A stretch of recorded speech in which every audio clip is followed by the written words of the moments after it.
Life में ना एक बात याद रखना कि सामने वाला इंसान कोई चीज़ समझा रहा है तो उस वक्त है ना हमें ये ध्यान रखना है कि उसका सेंटेंस कंप्लीट होने दें, क्योंकि वो कुछ बोल रहा है और बीच में हम उसे रोक कर, आधी बात में रोक कर हम बीच में बोलने लग जाते हैं ना, तो सामने वाला पूरी तरीके से समझा नहीं पाता। वो जैसे सलमान सर अंकिता को समझा रहे थे और अंकिता बीच में बोलने जा रही थी, तो इससे क्या होता है, सामने वाला समझाता है, उसको ब्रेक लग जाता है, उसका जो फ्लो रहता है वो टूट जाता है। तो सुन लो, पहले पूरी बात सुन लो, उसके बाद तुम आंसर दो। इससे है ना दोनों का कम्युनिकेशन है ना अच्छा होगा। अब हम बात करते हैं बहुत इम्पॉर्टेंट, सलमान सर है ना, उन्हें बहुत ज़्यादा हर्ट हुआ, बहुत ज़्यादा ख़राब लगा। अब ये ख़राब क्यों लगा, अनुराग है ना, ये ऐसे ऐसे करके गया ना कैमरे में, फिर बिग बॉस से बात की, उसमें बिग बॉस ने भी वो मैटर को बड़ा कर डाला। मैं बताता हूँ मैं क्या कहना चाहता हूँ। ये जो था, जो मैंने समझाया था पिछले रिव्यू में भी, अनुराग को सिर्फ क्या चाहिए था, जो सलमान सर बोलते हैं, ब्रो से ना देखो ये क्या कर रहा है तुम्हारा अनुराग, ब्रो से ना देखो ये क्या कर रहा है। तो अनुराग के साथ सलमान सर ये मजाक मस्ती करते थे। अब अगर इसे ये बात बुरी लगी है तो सलमान सर जब आए हैं तो सलमान सर के सामने ही, सलमान सर सुनो ना, वो आप ब्रो से ना बोलोगे तो वो लोग मुझे क्या समझेंगे, आप प्लीज़ ये मत बोलो ना। हंसते हंसते तुम्हें कोई बात कहनी है एकदम अलग स्टाइल, उससे क्या होता मालूम है, आपका एक जो बोलने का तरीका रहता ना, तो वो सलमान सर भी मजाक में बोलते हैं, तो सलमान सर को भी है ना बुरा नहीं लगता, और सलमान सर को भी कहाँ ना कहाँ लगता, नहीं यार ये जो बोल रहा है ना, इसे ऐसा लग रहा है शायद कि मतलब इसकी बेइज्जती हो रही है इसकी ऑडियंस के सामने, तो मैं ध्यान रखता। और हो सकता है कि सलमान सर है ना वो शॉट कटवा भी देते और वो किसी को पता भी नहीं चलता और तुम्हारा मैटर भी ख़त्म हो जाता। तो कोई भी चीज़ को है ना सॉल्व करने का एक अलग तरीका होता है। वो कहते हैं ना, हमारा काम भी हो जाए और सामने वाले को भी कुछ हर्ट ना हो। सलमान सर को है ना अनुराग बहुत पसंद आ रहा था। सलमान सर उसको डांस करने बोलते थे, हर चीज़ में अनुराग का नाम लेते थे। कभी कभी ना थोड़ी चीज़ें हमें सोच समझ के करनी चाहिए। अब इसके बाद हम आते हैं, सलमान सर ने सबसे पहले किसको बुलाया, अंकिता को। अब जो मैं रिव्यू में कहता हूँ ना, सलमान सर ने वो वर्ड टू वर्ड कहा।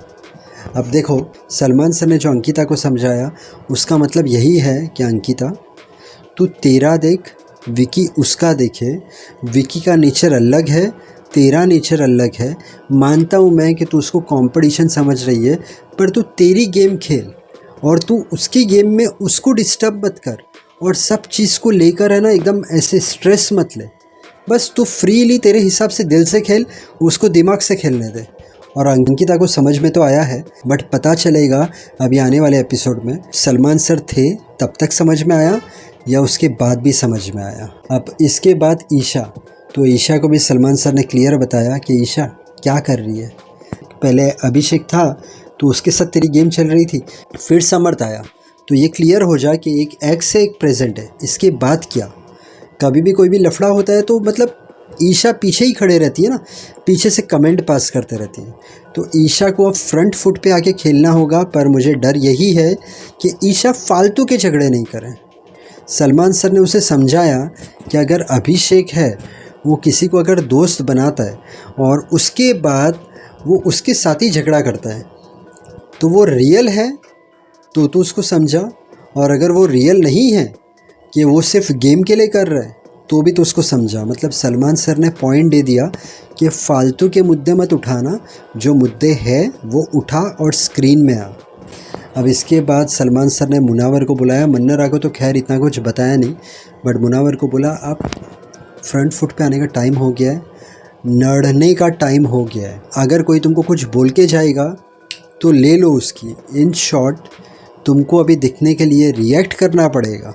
मुनावर ने बोला मुझसे इतना कोई नड़ता नहीं है, बट ठीक है, अभी मुनावर ध्यान रखेगा कि भाई अब मुनावर के सामने अगर कोई भी आता है तो मुनावर भी उसको जवाब देगा। तो ये भी आने वाले एपिसोड में देखने लायक होगा कि मुनावर सामने वाले के सामने, जैसे अरुण के साथ हुआ था, इन शॉर्ट कि अभी मुनावर सामने वाले को कैसे जवाब देता है, क्या क्या होता है। क्योंकि मुनावर लड़ेगा तो बराबर सोच समझ के लड़ेगा। अरुण और सना का क्या हुआ, वो अरुण ने क्या किया, सबसे पहले तो अरुण का प्रॉब्लम है ये कि लैंग्वेज के अंदर है ना थोड़ा सी अरुण कॉमेडी करता है तो अच्छा लगता है, बट वैसे कभी कभी उसके मुंह से ऐसे सब चीज़ें निकल जाती है सामने वाले को नहीं पसंद आएगा। बोले 6 अलग अलग बंदे ने आके बोले कि तू बूट पॉलिश करने आई थी, अब सना अगर उसके पास आई है वो लोगों के पास, तो सना को क्या है कि भाई अभी चलना, सबसे दोस्ती करती हो, सबके साथ रिलेशनशिप बनाती हो, बिगाड़ के मतलब नहीं है। अब अरुण ने उसके साथ झगड़ा कर दिया, अरुण के मुँह से एक वर्ड निकल गया, सना को बाद में जाके बिल्डअप हुआ, तब सना चुप बैठ गई। बाद में जाके बिल्डअप हुआ, फिर बड़ा झगड़ा हुआ और उसके अंदर मर्द बन, तहलका बीच में आया तो तहलका तू क्यों बीच में आ रहा है, एक लेवल पे चली गई बात। तो आने वाले वीक में फिर से अरुण और सना का झगड़ा देखने मिलेगा, बट अरुण को सिर्फ एक ही बात का ध्यान रखना है, लैंग्वेज। विकी ने समर्थ को क्या समझाया मालूम है कि अगर अभिषेक मेरा दोस्त है ना, तो मेरी जो वाइफ है उसको इतनी तो रिस्पेक्ट होनी चाहिए कि एक दोस्त की वाइफ के साथ किस तरीके से पेश आते हैं। एकदम राइट है। अभिषेक है, माना मैंने कि वो गेम के लिए झगड़ा करता है, बट अंकिता के सामने उसको थोड़ी सी रिस्पेक्ट रखनी चाहिए, क्योंकि विकी की और उसकी बॉन्डिंग है ना।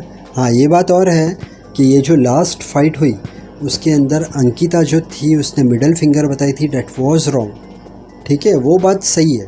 पर अभिषेक नॉर्मली भी अंकिता से जब झगड़ा करता है तो विकी उसका दोस्त है ना, तो थोड़ा सी अगर अंडरस्टैंडिंग रखे, या फिर थोड़ी पिच स्लो रखे, लो रखे, या फिर विकी से जाके बात करे कि देखो यार आपकी वाइफ, तो इससे है ना रिश्ते रहते हैं। अभी तो क्या है, विकी के साथ भी इसका बिगड़ गया है अभिषेक का, आने वाले टाइम में दोनों का झगड़ा भी होने वाला है, डेफिनेटली होने वाला है। एक लड़की झूठा प्यार करती है, लड़का सहन नहीं कर सकता है, लड़का मर जाता है, उसका भूत एक पुतले में आता है। मैंने ये स्टोरी, ये वीडियो है उसके नीचे ही डाली है, तो आप जाकर चेक करना, इंटरेस्टिंग वीडियो है। इसके अलावा यही बोलूँगा, मेहनत करते रहना, ऊपर वाले पर विश्वास रखना। अगर आपका कोई काम नहीं हो रहा है, थोड़ा सब्र, पेशेंस, काम हो जाएगा। फेल होने से डरना मत, उसमें से कुछ सीखना। हर इंसान जो दिल से मेहनत करता है, माँ बाप को खुश रखता है, सबसे अच्छी तरीके से रहता है, उससे कामयाबी ज़रूर मिलती है। पूरे दिन में ट्राई करो 6 से 8 ग्लास पानी पीने की। इसके अलावा थोड़ा वॉकिंग, थोड़ा जॉगिंग, थोड़ी एक्सरसाइज कर लो, इससे आपकी हेल्थ अच्छी रहेगी। वीडियो अच्छा लगा तो वीडियो को लाइक करना, चैनल को सब्सक्राइब करना। Thank you so much. God bless and wish you a very happy life.